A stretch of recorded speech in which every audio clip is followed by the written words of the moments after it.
Hartman hurried down the corridor. He had disliked leaving Wake when he was surely at his most susceptible to therapy. But this was not an ordinary storm. Wake had been writing, and he had woken something up in the depths of the lake. Now, it was coming for him. Hartman had naturally prepared for a situation like this. The idiot brothers would keep Wake distracted while Hartman double-checked everything, just to be sure.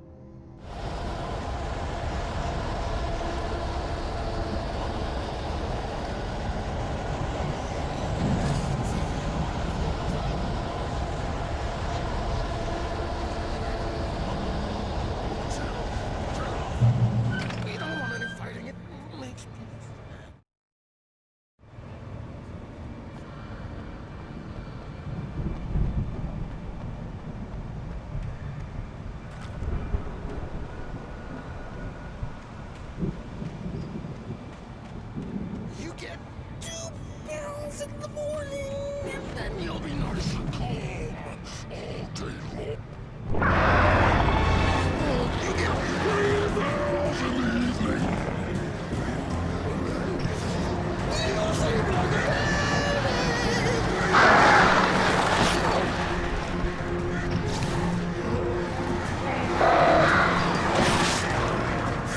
like things to be.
Mott knew that Wake was smarter than him.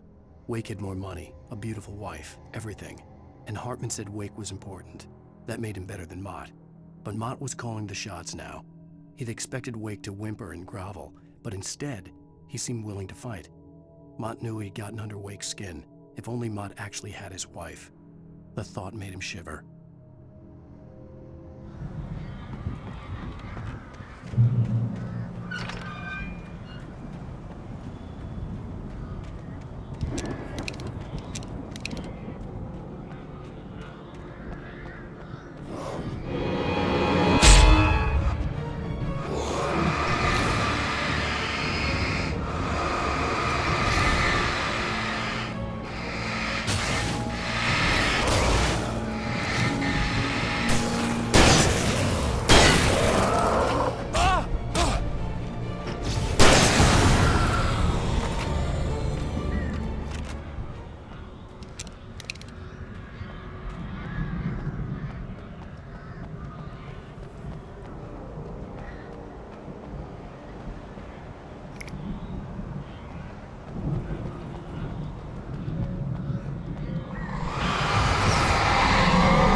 For the moment, Barry was just glad he had survived the fall. He had been separated from Al, and there was no easy way to climb back up. He told himself he'd be okay in the gloomy forest at night. He would just have to wait for a while for Al to find his way down. Barry turned when he heard the heavy footsteps and saw the movement. The man-shaped shadow lunged at him from the bushes, an axe held high. Barry screamed and threw up his hand. The world exploded.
Hartman watched as Wake's features slackened. The man was bullheaded, no doubt. Even lying on the bed, he'd almost broken Hartman's nose the second time. But with a little time, he could break Wake down, give him proper direction. Wake was easily the most promising subject he'd had. Well, since Tom, really. "Sleep well, Alan," Hartman whispered with a smile. "Let me take care of you." He sniffed hard to clear his throbbing nose, swallowed blood, and barely tasted it.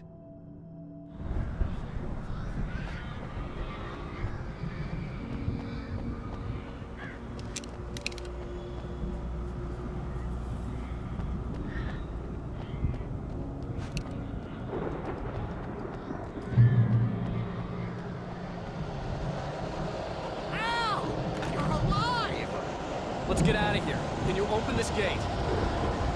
Maybe. Barry! Well, I slammed it shut when the nasty showed up, and the key fits kind of loose in the lock, so,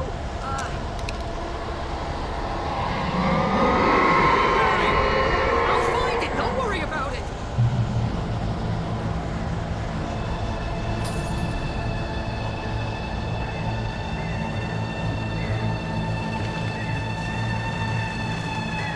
Hurry up, Barry!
Please tell me we're headed for the nearest "You're now leaving Bright Falls. Come back soon" sign. We're going to the Anderson farm. I knew you were gonna say something like that. You know what? You owe me big time for this. When this is through, if we make it, I don't care what anybody says, I'm done with darkness. You're gonna buy me a tanning bed as a gift, and I'm gonna live in it.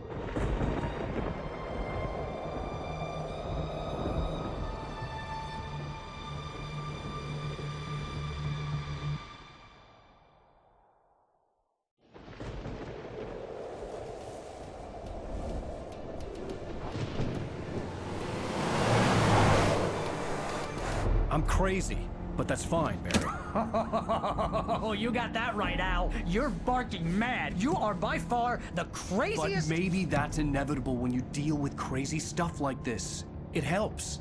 This is happening, Barry. Alice, they never had Alice. She's trapped in the darkness at the bottom of the lake, but she's not dead. Al, how can you know that? I know, Barry. I can... Al, No, listen. I can bring her back. I can find her. There's something special about this place. The lake, it does something to the works of art created here. It makes them come true. But there's a catch. The dark presence, whatever that thing is, twists it to its own ends. That's why all of this is happening. It's using my manuscript to take over everything. Al, I believe you. It happened to Thomas Zane before, it happened to the Andersons. I believe you. Crazy or not, you're not delusional. Weird shit's going down. That's a fact. I'm on board, man. I'm with you. The Andersons knew about it, but they were too far gone to tell me with all the drugs they were on. But they wrote it down. There's a message somewhere at their farm, Barry. We just need to find it. Look out!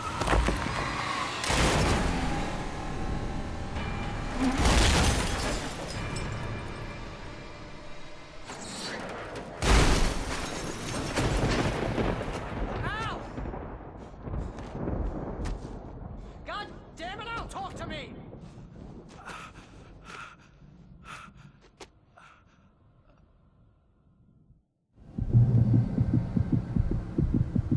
I had lost my gun in the crash. Barry was nowhere to be seen. Barry! Barry! Oh, man, you're okay! Jeez, it's good to hear your voice! I was trying to get out of the car, but the ground gave way. Man, what a drop!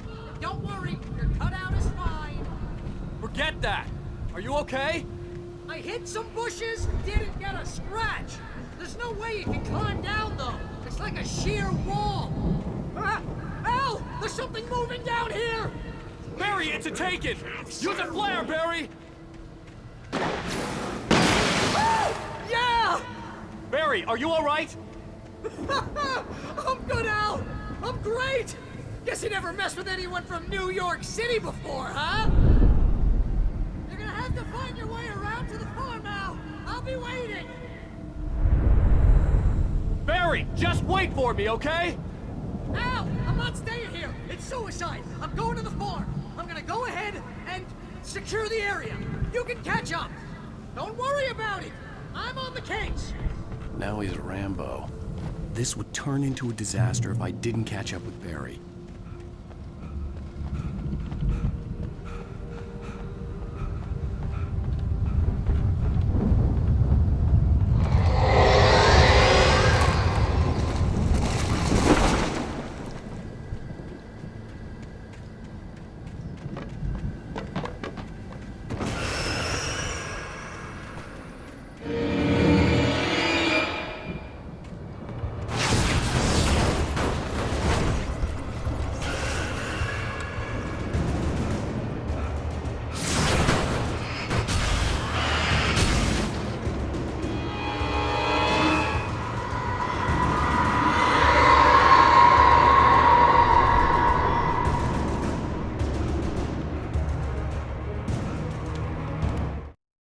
When he stopped the car at the Anderson farm, Walter felt relieved. Oblivion was close at hand. The brothers wouldn't miss a jar of moonshine or two in the booby hatch. But then he saw the man on the porch, and he knew who it was. Driving for his life and knowing it was useless, he didn't realize he was crying until he couldn't see the road for the tears.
light to destroy them to get through.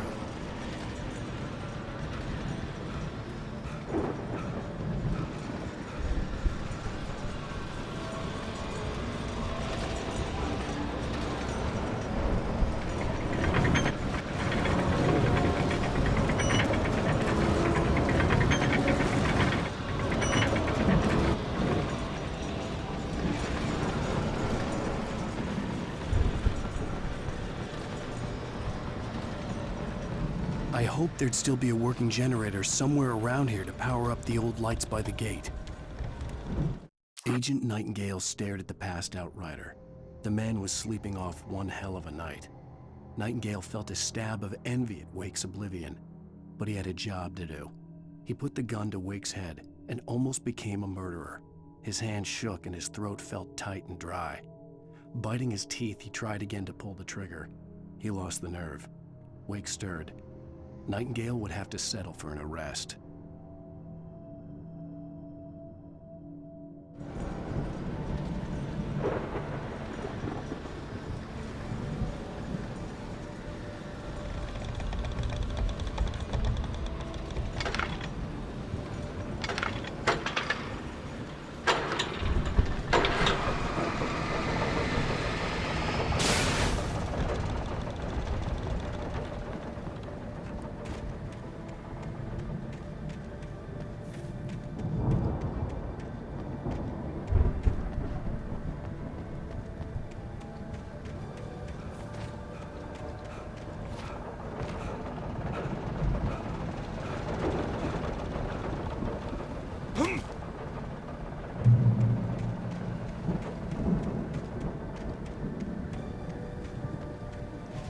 I could sense the movement in the woods ahead. Facing the enemy without a weapon was dangerous, but I had no choice.